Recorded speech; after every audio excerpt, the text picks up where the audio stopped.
love is incredibly empowering. But for 12-year-old Adeline Veillon from Katy, she didn't know if she would ever find her own purpose. Yeah, it wasn't until her family discovered the unconventional sport of kart racing that something clicked. As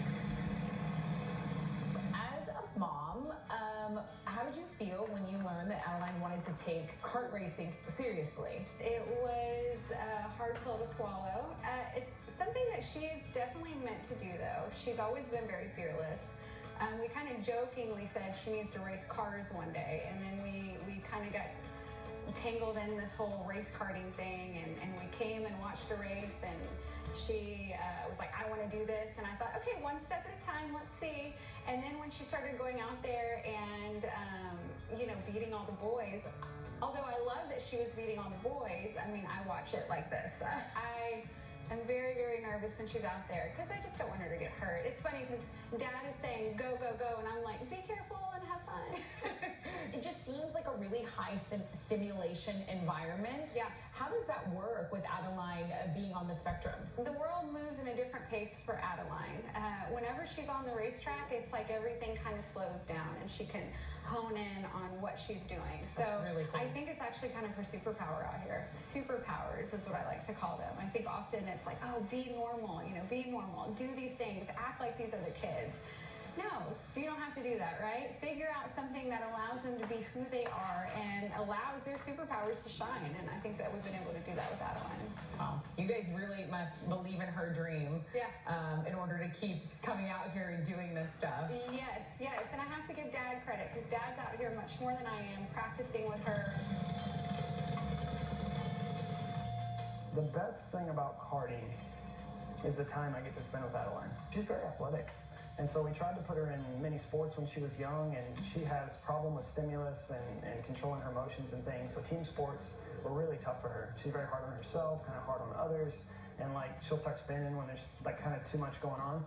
And so in the kart world, you kind of put the helmet on, and maybe it's happening in there, but it's kind of contained, and she's very black and white about things. Like if you tell her, hey, on this turn, I need you on this line, brake here, gas here, like that is the only thing that exists. There's no other way to do it. What's your dynamic like? What kind of coach are you? She seems to be a perfectionist of sorts. How do you mold your coaching to that? From a coaching perspective, it has been definitely more than just karting. Like many times we've come off the track after maybe a wreck or a failure, or she didn't perform the way that she should, and she comes off upset and coming off and teaching sportsmanship and those types of things, because she'll come off and brand like. When we walk away from the track, we'll cry and we'll be sad, but this day that you lost, somebody won. And do you remember that day when you won and they lost, how they felt? And so that's the best way for you to be a good sportsman for them and the other way. So remember, everybody's best days might be someone's worst day, and vice versa. So that's been more my coaching than the technical part. From a technical part, I just try to stay out of the way and get this thing running like it should. So I'm standing on the track with a superstar of kart racing, Adeline. You are 12 years old, and you have really, really shined in the kart racing world. Can you describe what it's like being a kart racer? It is very fun. It's a lot of fun, especially the going fast. I love going around the track and beating all those boys. You're telling me you have a need for speed? You really like to go fast? I've heard people say that before. I need a need for speed. I have a need for speed. Can you take me through those feelings that you're feeling on race day? Yeah, I'm a little bit nervous because anytime I do anything really, like anything that's competition related, I always get like a little bit of nerves at the bottom, but then at the top I'm like, I'm ready. You're ready, you're locked in, you're focused, you're ready to go. Yes, I'm ready. Tell me about this this design on the cart here, Adeline. So this is a little Americorn. So it's a unicorn and an America mixed together. Your dad said it embodies you. Why do you think that? Because it's all cute, and it's like a cutesy animal that everyone thinks is like super like nice and stuff. But it has a fierce side, just like I'm like all cutesy, but then whenever I'm racing, Yeah, you have that competitive side. Beautiful, but maybe a little angry too, a little scary.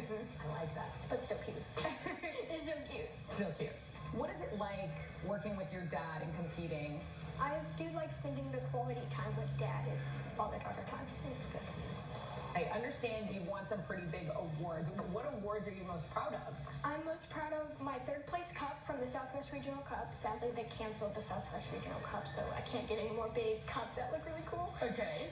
And also, whenever I also really like whenever I get the plaques that say first place, fall, spring. Yeah. And one other big thing is, it's actually my biggest trophy. It's like a trophy if I have the most points, because every time you do a race and you get a place, you'll get points. Okay. So I got the most points out of everyone, and then you get a jacket. But that year they decided to make trophies, and they were big, and they were like this big, and it was big and epic. And I love it. So in that season, you had earned enough points to get that trophy, that jacket. That is so cool. Okay, what do you wish more people understood about your autism and being on the spectrum? I wish they knew that it's actually kind of hard for me. Like, people are like, oh, she's just a crybaby, because I cry a lot, more than normal people. And I want people to understand that I'm not crying because I'm sad. Well, anytime I feel a big emotion, I just start crying. Like anger, too much anger, I start crying. Not on the track, though. Okay, well, I really want to see what you can do on this thing. So I think we're going to open up the track and let you do your thing. Is there anything else you think I should know? Is there anything else I missed? Anything else you want to say before we get you on this thing? That everyone should follow their dreams and let's get ready. Everyone should follow their dreams and let's get ready. That is such good advice. Can you get one more high five? I like that advice.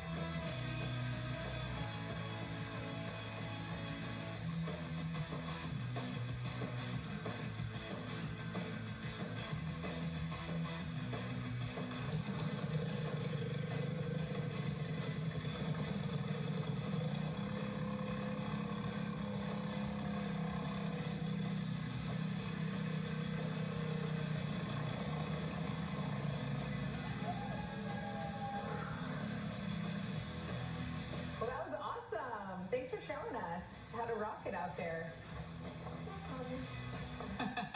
She's completely in her zone out there. And if you didn't see, she has an older brother and a younger sister, so she's the middle child. But to see her whole family support her and to really show her that it's who you are off the track that's important as well, showing that sportsmanship. I just think it's excellent. And even when you don't cross the finish line first, you know, there's a good life lesson in that as well. She's crossing it first a lot. Good So job. we're gonna keep our eyes on her. And if you want to learn more about Adeline and her racing journey, all you have to do is visit the Scene On section of HoustonLife.tv. All right, still to come from